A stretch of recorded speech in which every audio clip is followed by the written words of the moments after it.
Hello everybody, it's me, Bets Golden. Thanks so much for joining me today. I thought it would be fun to start a series of the goodies that I picked up in Creativation and just break them in before I actually put them in their little homes in my craft room. And the first I was going to start with was this Lawn Fawn set with the gnomes. This is so adorable. We actually got this at an event on, I believe it was Saturday night. It was Simon Says hosted event of something in the city. I forgot the name of it. I'm so sorry. But anyway, Lawn Fawn had put this amazing set in there. So I thought it would be fun to play with it. I also had a request from my friend Cynthia to do like a basic card tutorial to show people who may be coming just into card making how to put together a card. And so this is just a real basic way that you can put together a card. I in no means am like a card expert. I don't color well. It's not my thing. There's some basic things that I can show you, and I can just show you how I put together a card. And then I'm going to show you one that I made with this set last night, and we'll put together one together based on some of the things that I learned last night. So you can kind of see the difference, if it makes any sense at all.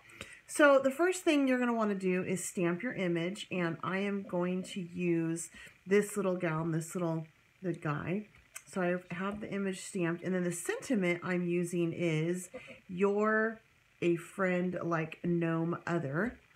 So here's my little sentiment stamp, and I've already stamped it and I've cut it out. And the fun thing when you have these strips is you can just hand cut them out. They're kind of cute if they're not perfect. I have a small confession to make, and that is that I don't normally use Lawn Fawn. I think it's adorable. I love the little stamps, I really do. But I sometimes don't know what to do with them because they're so cute and so little, and I'm normally more of a bigger type stamper, so like a big image, more of a big image. I'm not used to the really cute little ones, but I love them. So I'm going to be using some premium colored pencils that I actually got last year at a Prime event at Creativation through Leisure Arts. And I'm embarrassed to say that I never broke them in until last night when I was making a card to practice this technique out. And I have to say, I have been on the hunt for amazing colored pencils. I have 9 different sets up in my craft storage. 9. And out of 9, there's only one that I think is okay. So I've been on the hunt for good pencils, haven't found them. I used these last night, and I have to tell you, I was very impressed. So the colors I'm going to use for this are going to be, I want to use some greens, I want to use some yellows, I do want to pull in some red. I don't know why, but I always associate these little cute gnomes in red, especially this set. Maybe it's because the sample they had was red. And I want to do his beard in gray. And let me pick out their skin color. So here we go. All right, so these are the colors I'm going to use for this little set. And I'm not going to worry. See, I think it's kind of cool that these images are so small or smaller than what I'm used to, because I can just shade them in and I don't have to worry too much about shading and stuff. I'm just kind of making a cute little card. So if I wanted to shade them in more so and do a little bit better job coloring, I probably would use my alcohol markers. And there is a way to cheat with this. If you have a hard time staying in the lines, like I do from time to time, you can actually, ooh, maybe I should make her hair gray too.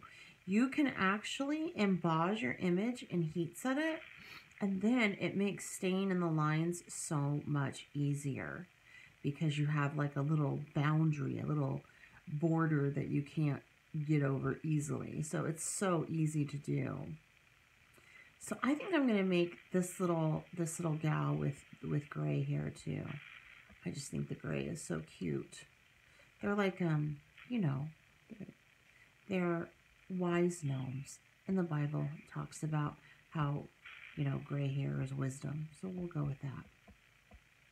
And I'm not doing like a perfect job here. And then I'm going to, I think I want to color in their little outfits. And I'm going to use the dark green, the light green. So I'm going to go for like a springy type motif here. I might not use that red, come to find out. I don't know if I'm going to use the red or not. I wanted to use it, but I actually have it in another place on the card, and you will see what I mean in a minute. So I'm just shading this guy in. I'm quite impressed with the quality of these little stamps. They really are an excellent quality. I didn't have to, sometimes I have to season a stamp before I can get a good image, and with these stamps I didn't. They did a really nice job right off the bat. Then I'm just gonna go through with some green. It's my doggy in the backyard. He's looking at me. He's like, why am I out here and you're in there? So, like I said, so if you're new to card making, new to coloring, and you've been turned off to stamps because of all the coloring, I'd give it another go. It doesn't, you know, I mean, I'm not coloring it in perfect, and not everybody is a colorist. So there's a lot of ways to get around this. Okay, so I was going to put little red hats on them, but I don't think I'm gonna. I think I'm going to go ahead and put, I kind of like this color hat, so let me do that. This can be like a little leprechaun-y thing. Okay. All right, so now I'm going to show you how to cut out these images. And I actually learned how to cut out images because of Diane Reedley and her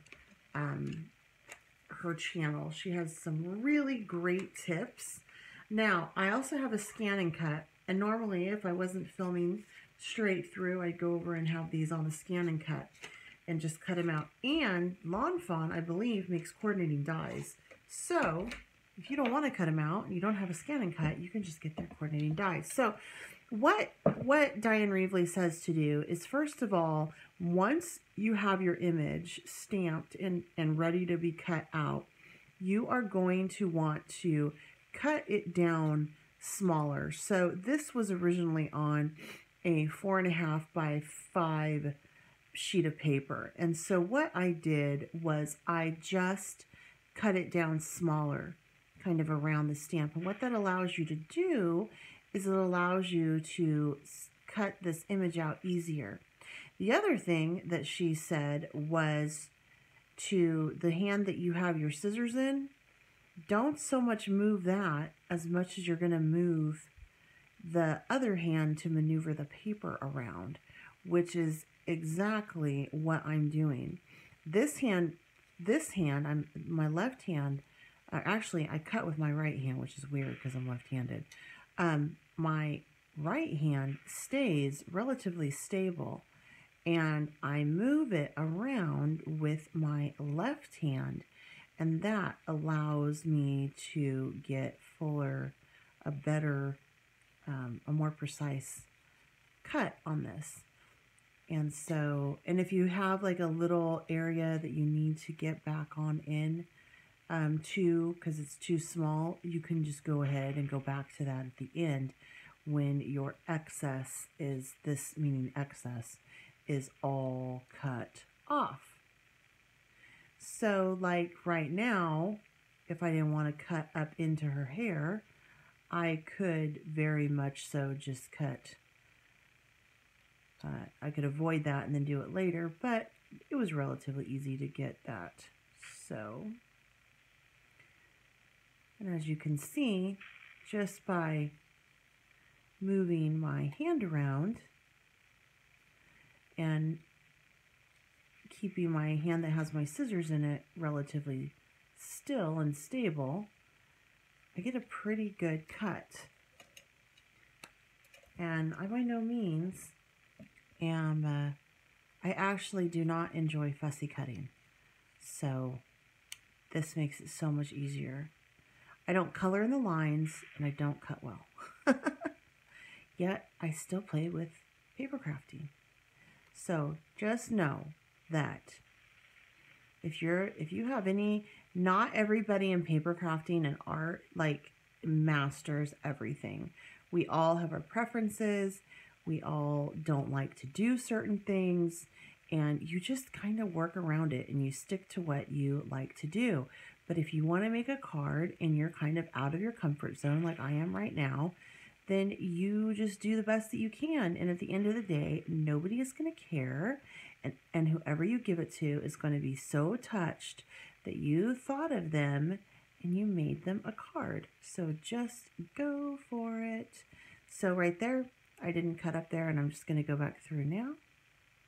And I'm going to get those little legs cut.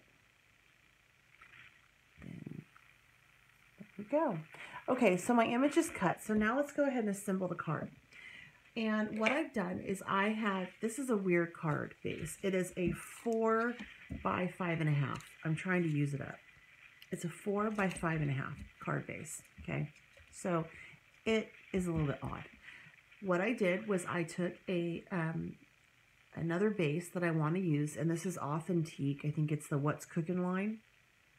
I thought it was so cute with these gnomes. So I cut this card base down to 3.75 by 5.25, and that's going to leave me roughly 1/8 of an inch on each side. So I have a nice mat, and I'm just going to take my tape runner and stick it on there. Now, what I did from here is I wanted to add a little bit something special. So I took my Renia foil paper, which is basically this. If you're not familiar with Renia foil paper, go ahead and check out my playlist. I have some stuff with Renia and it'll tell you all about it. And I used a delicate die and I made this image. Now, if you notice, I could have gone through and removed all these center pieces, but I didn't because they're going to be covered up by the next piece of paper I have down. And I wanted to have a place where I could use a little bit of adhesive. So I'm just going to take this one and put this down kind of in the center of the card like so. And then from here, I am going to take, this is going to go on next. So I'm just going to do the same thing. I'm going to add a little bit of adhesive and put this down. This is also by Authentique. The line is not new. It's been in my stash for some time. And I even think I ordered it off of Peachy Cheap.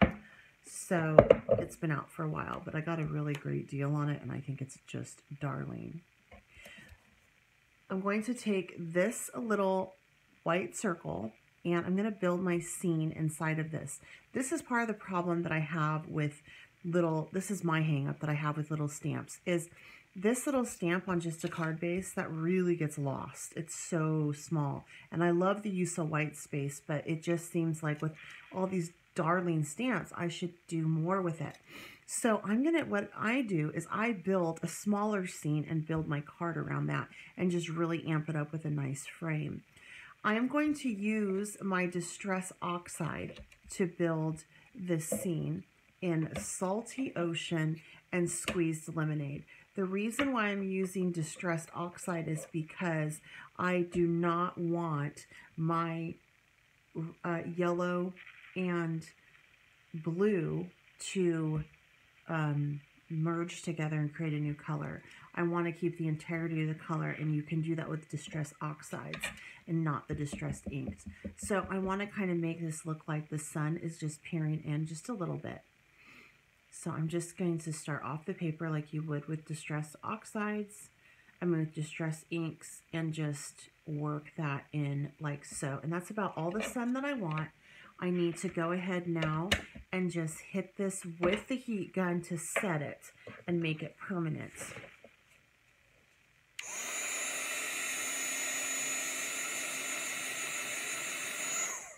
Okay, now from here, I'm going to do the same thing with my salty ocean.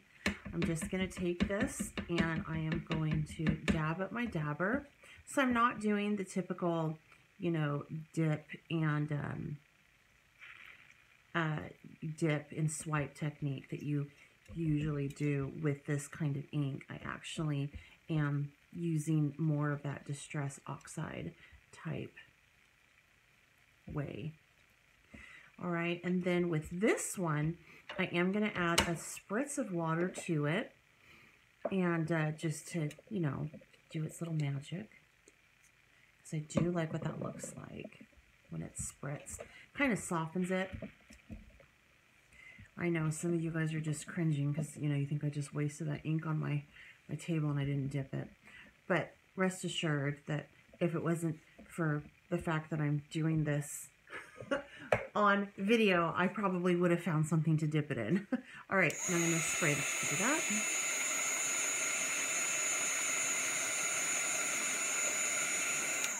All right, so I kind of have my cute little background going on here.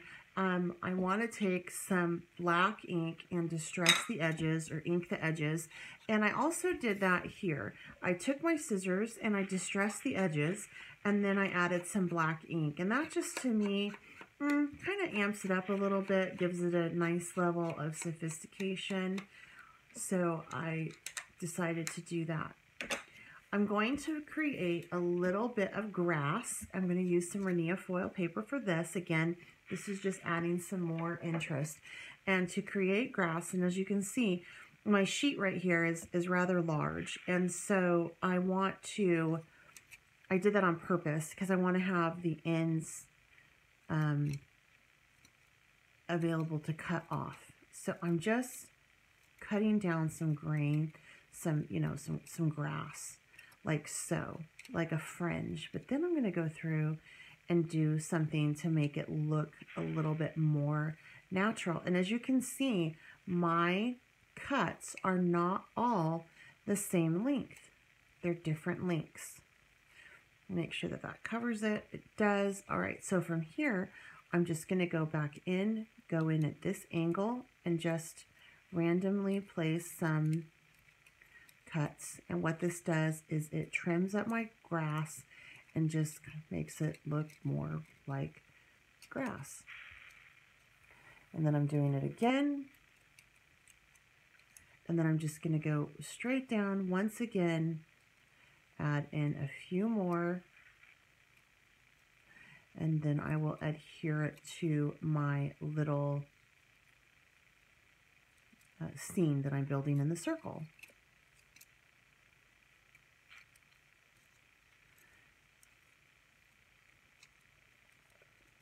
All right, so there's my grass.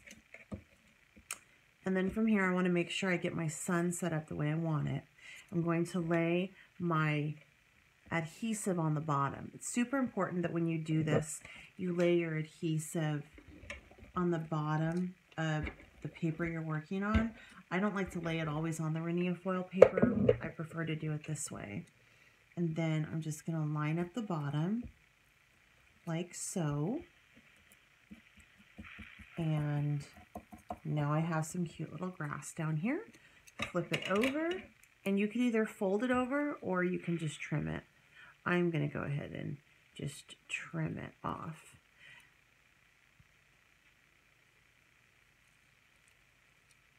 All right, so that is some grass we have going on.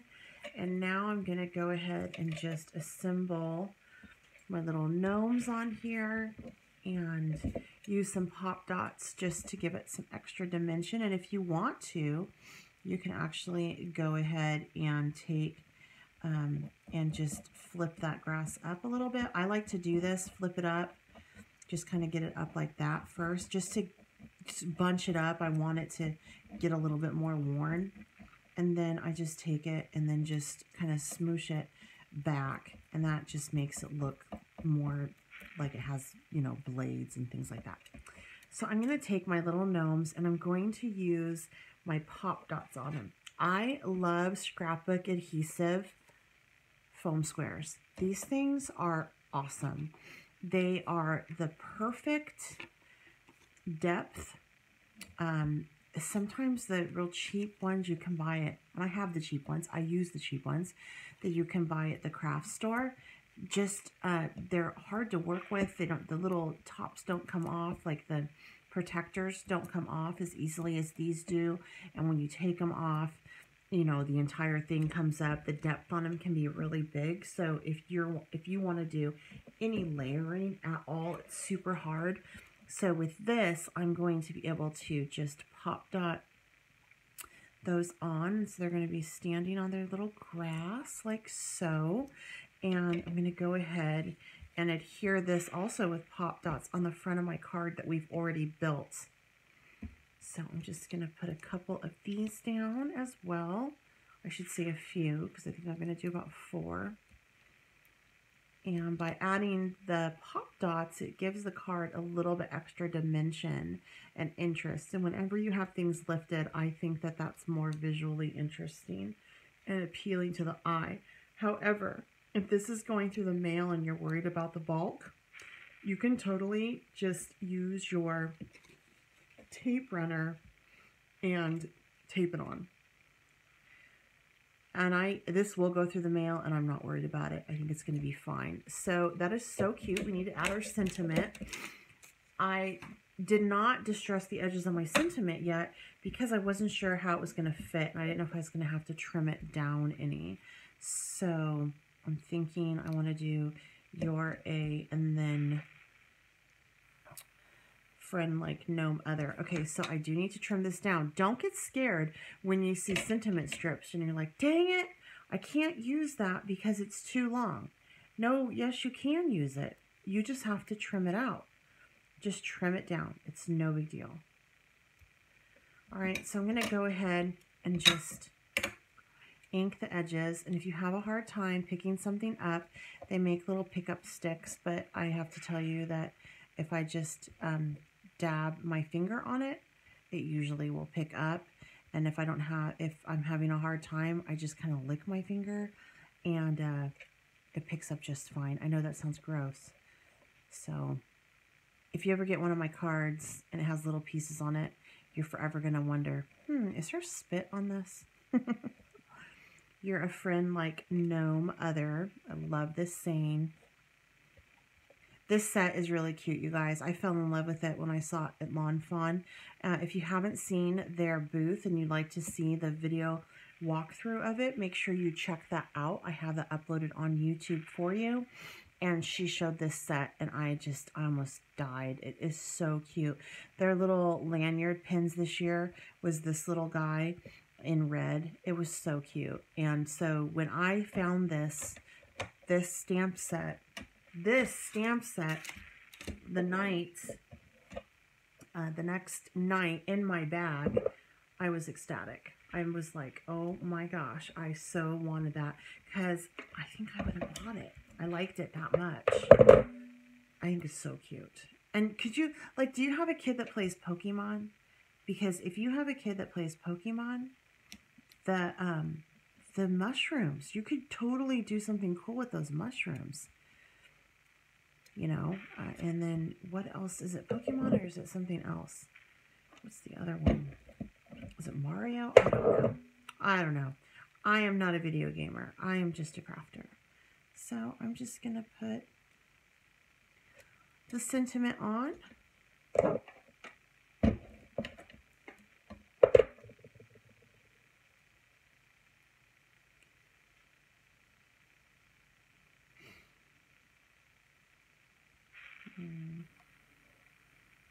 Actually,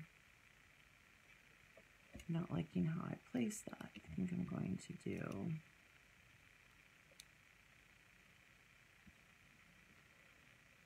this kind of off, then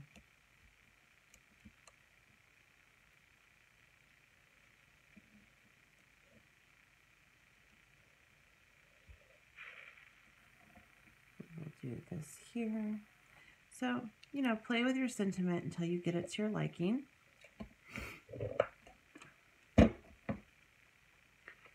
And I never really know how it's going to go until I mess with it.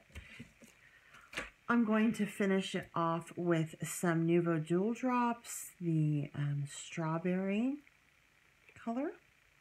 And I'm just going to do one there, one there, one there. And then that's it. I always like to do my drops in either 3, 5, or 7s. So this is a little card. That is a simple little card that you can make. We made it in under half an hour. This is the one that I did last night. I don't know if you can tell the difference much other than the color choices, but I did not distress the edges of my paper. So I feel like this has a little bit more defined look to it. I also did not put this piece on pop dots, and I didn't have my drops done so precise next to the circle. Anyway, I hope you enjoyed this simple card tutorial. Please share it with someone who wants to get into card making and maybe a little bit intimidated. Also, subscribe to my channel if you haven't done so, and leave any comments or questions down below. I do have a question for you, because now that I have this little stamp set, I'm dying to know how you use your Lawn Fawn stamps. Whenever I've gone to Creativation or any of the shows, I always stop by Lawn Fawn's booth because it's adorable. The people in there are super nice, and their make and takes are fabulous. So I love to make the make and take. I'm always super happy with how it turns out, but when I get home, I wouldn't know what to do with it apart from the creativity that I saw there. So I would love to know how you guys use your Lawn Fawn. If you have any pictures of cards that you've made with your stamps or anything you've made with them from Lawn Fawn, please tag me on Instagram under Bets Golden. I would love to see them and just get an idea. Until next time, happy crafting.